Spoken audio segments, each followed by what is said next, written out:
All right, Mr. Sunshine coming back to you live, and what you're looking at right now is what's really going on.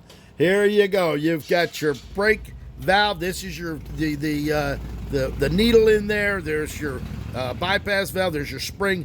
And take a look at this, just like I told you earlier in the other video. You see this? This is the mount that holds the spring, and there you can see that little ball bearing. That ball bearing gets flattened out, so it won't roll in there. We're putting a brand new one in there. You see that brand new right there. You can see it nice and rolling around in there. You can see the difference in it. So we're going to leave the old parts there. But right now what we're going to do is we're going to concentrate right here. We already pulled the needle out. We pulled the valve out. We're going to go ahead and take these O-rings out. And then we're going to clean this. And before we put the new O-rings in, because you don't want to put any kind of WD-40 or anything on those rings, because that'll damage them. You don't want to take that chance to do it. So we're going to wipe this down a little bit before we go ahead and pull the apart. Now, you can see that the O-rings here are made. You can see 1, 2, 3. You got to make sure that when you put this last one on, that the nylon washer is on this side of it. You don't want to be on the wrong side when you're replacing these. Now, these are old rings, so we're not going to really worry about damaging them, because you can't reuse these. You always want to put brand new O-rings in everything you do. So we'll go ahead. You can feel how much harder they are. These are stiff as compared to nice and rubbery here. These are old ones, and they have been well used, to say the very least. So we'll go ahead and pull these apart, get these out of here. We'll then clean this, and then once it's all cleaned up in the tank, get all the dirt and dust and debris out of there, we will go ahead and put the new O-rings in it. We'll put the valve back together, and then we will put the spring back in and then tighten it back down all together. Now, we're always going to use anti-seizing compound on all of the joints there, especially on the we're actually going to use the anti-seize on the brake accumulator when we put it back together, along with the on here, the big 1-inch piece that holds the spring. So you can see we're just taking these right off of here. These are going to come apart just like that. And you want to make sure you don't scratch this or damage it in any way, shape, or form. So you just want to be careful, just enough to lift it up out of there like that. And we just push it right out of there. And there, just as such. We'll get that right out of there. Boy, these are really old. There you go, just like that. So you can see that. All right, so now we're going to go ahead and we're going to clean this, and I will be right back. Okay, Mr. Sunshine coming back to you live, and as you can see, we polished this up as good as we could get it on the wire wheel. We'll do it a little bit more when we're done with a little bit of sandpaper and have that thing looking as nice as can be. But right now, we're going to go ahead and put the O-rings back on the main part of this. We cleaned it all up, as you can see. Now, somebody worked on this before. You can see a little bit of scarring down in there, but it's nothing that's going to interfere with what we're doing here on this valve here. So let's go ahead, and we're going to go ahead and stick the O-rings. These are the brand new O-ring. The old ones are over there. We go ahead and just stick those on there just like that. You can see that was on the right hand side. We'll go ahead and stick the next one on. Just roll it right on there as such. There's your second one. There's your second O-ring. And then we're going to have the last O-ring that's going to go all the way over there. Now, we could try stretching it over here, but why take a chance on tearing it over that big one? We're just going to continue rolling it right over from the backside, just as such. And we got one more to go. And there we go. There it is. There's your brand new O-rings sealed up in there. As you can see, they're a lot thicker than the ones because of the wear and tear, because this thing slides in and out in there, and it's just taken up a lot of pressure and wear inside there. So we got that done. Now what we're going to do, we're going to go ahead and we're going to put the needle back in. The needle actually goes in only one way. There's the needle. It's going to drop down in there like that, just as such. And we can go ahead and gently slide it down in there. And as you can see, the needle comes up through the other end. Now that needle is what hits on that ball bearing. If you can see, the ball bearing that was here got smashed down from the constant pounding, as you can see, just like that. So we're not going to reuse that. Actually, the ball bearing flattened out in there, so we don't want to use that one. This is the one that we're going to use with the brand new ball bearing in there, so when it hits it, it's actually to slide and bounce around in there. Now, one of the most important things is a little bypass valve. Now, take a look at this bypass valve. It's got a little bit of the nylon on the tip. That's what seals it up down in there. You can see that it goes right down into that hole. These two holes on the left and right are for removing this. If we couldn't get it out, we'd have to run two, what is that? I can't even remember the size, 832s or something like that, and screw those in and then be able to pull this cylinder out. We were fortunate enough to get this to slide out the way it was. So we're going to go ahead and we're going to drop that back down in there. This is actually going to go right down into that hole here on this side.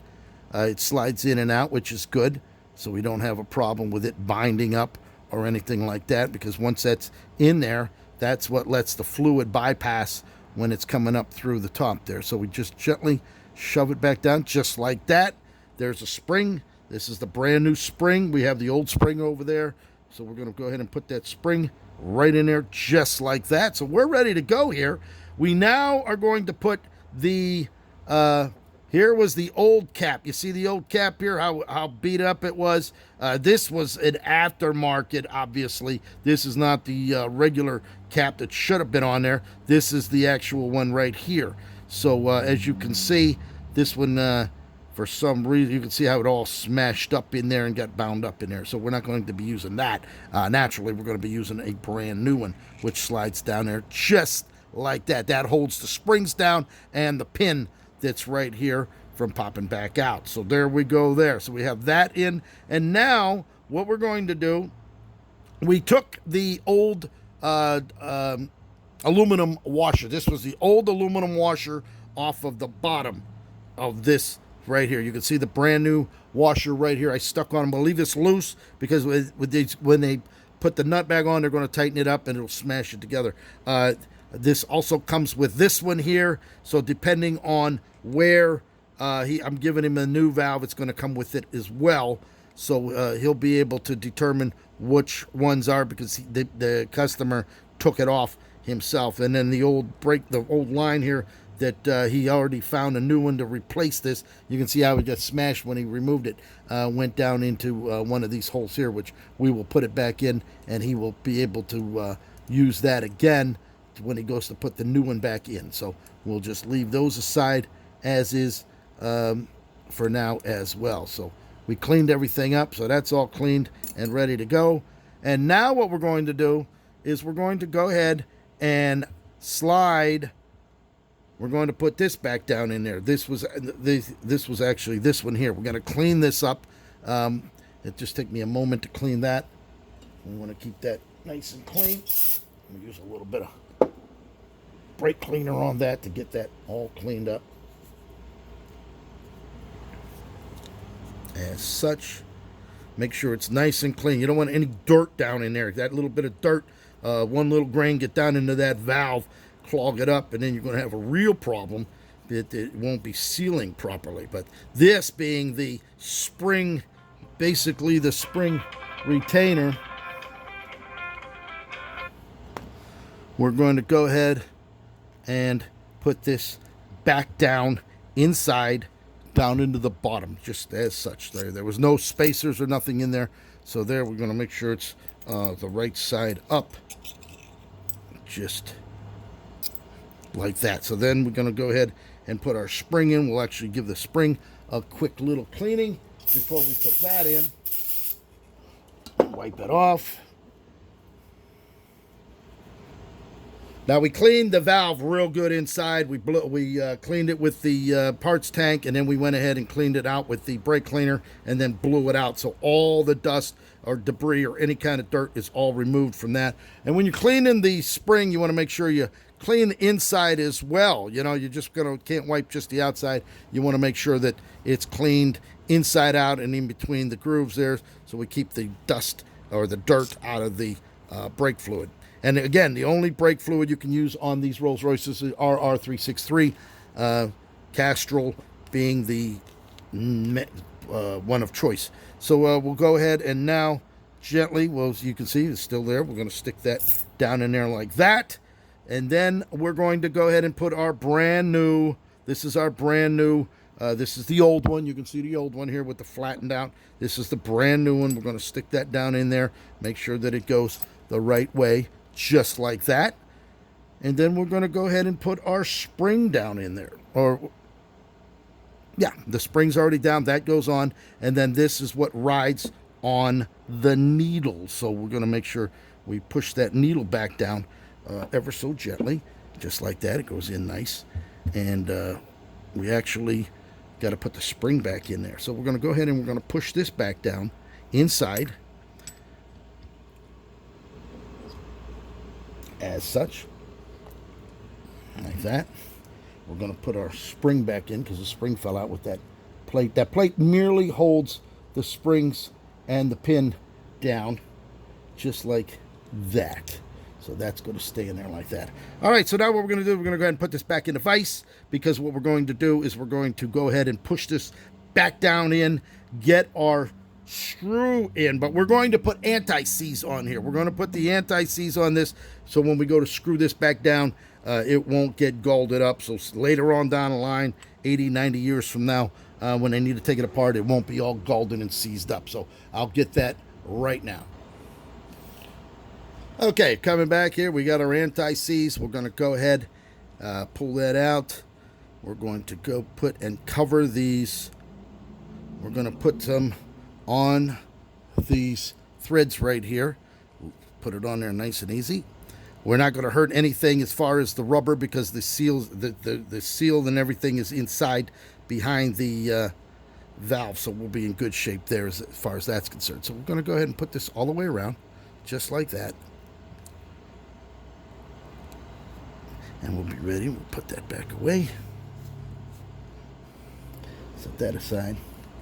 And then what we're going to do, we have to put this in a vise, and now we have to compress this because that spring is under heavy pressure. We're going to have to get this in there, and then we're going to use our screw to compress it in order to be able to start this back on there so we can get this back together. So I'll be right back with the finished product. Just before we go ahead, we're going to replace the O-ring. This was the old O-ring on here. We're going to put the brand new O-ring that came with the kit, so that we have all brand new O-rings, seals in this rebuild here on this Rolls-Royce brake accumulator. So let's just go ahead and slide this right back in there. I already cleaned it. It's a tough one. You can see how the other one was loose enough that just literally just pretty much fell off because it was just worn out. There we go. We got a nice brand new seal as compared to the old one. So we'll get rid of that. And now we're going to go ahead and put this back together, and I will be right back. Okay, so what we did, we went ahead, we got that screwed in there. As you can see, it's back in. We have a little bit of the anti-seize oozed out, which is okay, which we'll just wipe that right down. And this is completed. This is a totally rebuilt brake valve for a Rolls-Royce. This is the last O-ring. This actual O-ring will go right here on top of this. This actually sits down on there. And then we go ahead and screw the brake valve back on here. But we're not going to do that until we finish tightening this down. We're going to do that tomorrow. We'll put it back in our mount, line it up, tighten it down to, I believe it's 310 pounds per square inch. We have a huge snap-on torque wrench for that that's specialized for this job. So I hope you enjoyed it. Pick up that phone, 561-693-8636. Coming to you live here in sunny South Florida.